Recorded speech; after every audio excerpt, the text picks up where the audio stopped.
On June 2nd, 2020, a bill called the Tourism Levy Bill was passed in the House of Assembly, but never made it to the Senate. In essence, it never became law. For those of you who are not aware, for any bill to become the law of the land, it must first be passed by the lower house, which is the House of Assembly, and then by the upper house, which is the Senate, and then forwarded to the Governor General. Well, that bill, after its passage through the House of Assembly, was supposed to have been discussed on June the 4th, 2020 in the Senate. However, it never made it to the Senate because, according to the Alan Shastney government, and I quote, "We have decided to remove it off the order paper for the Senate at this time to allow the opportunity for further review," end of quote. That tourism levy bill sought to embrace the informal accommodation sector into the tourism product. I'm sure you have heard of Airbnb.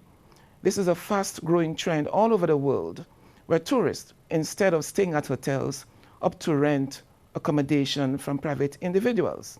In my view, the intention of the bill was a good one. However, there were some aspects that were not clear and that caused some people to express concern.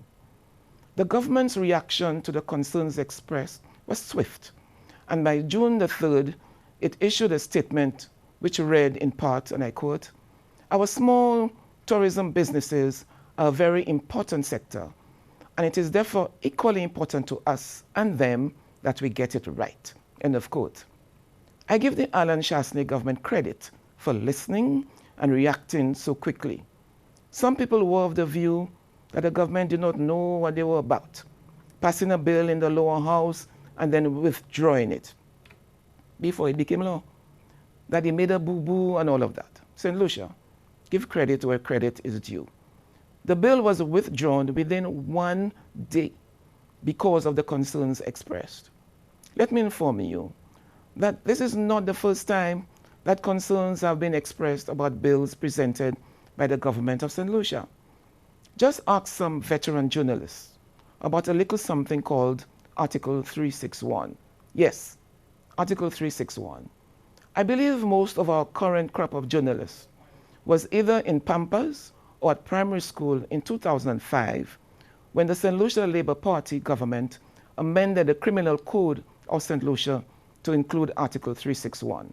However, this Article 361 was first brought to the House in 2003, but the amendment to the Criminal Code was passed in the House of Assembly and the Senate in December of 2005. And it became a law on December 31st, 2005. So St. Lucia, for those of you too old to remember, too young to know, or those of you who pretend to forget, Article 361 was designed to silence journalists. Article 361 states, and I quote, "Anyone who willfully publishes a statement, tale, or news that he or she knows is false and that causes or is likely to cause injury or mischief to a public interest commits an indictable offense and is liable to imprisonment for a term not exceeding 2 years," end of quote. The inclusion of Article 361 into the Criminal Code of St. Lucia was widely criticized, not just locally, but also regionally and internationally. In fact, an international organization called Freedom House, in its discussion of Article 361, noted in an article published on April 27, 2006, that Prime Minister Anthony had, and I quote, "accused media personalities of engaging in a disinformation campaign designed to undermine his ruling SLP," end of quote. Local journalists and other media interests kept on placing pressure on the St. Lucia Labour Party government to revoke Article 361. How are they take them on? So January 2006 came and 361 was still part of the Criminal Code. February 2006 came and 361 was still part of the Criminal Code. Then March, April, May, June, July, August, September, October came and 361 was still part of the St. Lucia Criminal Code. It was in November of 2006 that Article 361 was deleted from the Criminal Code.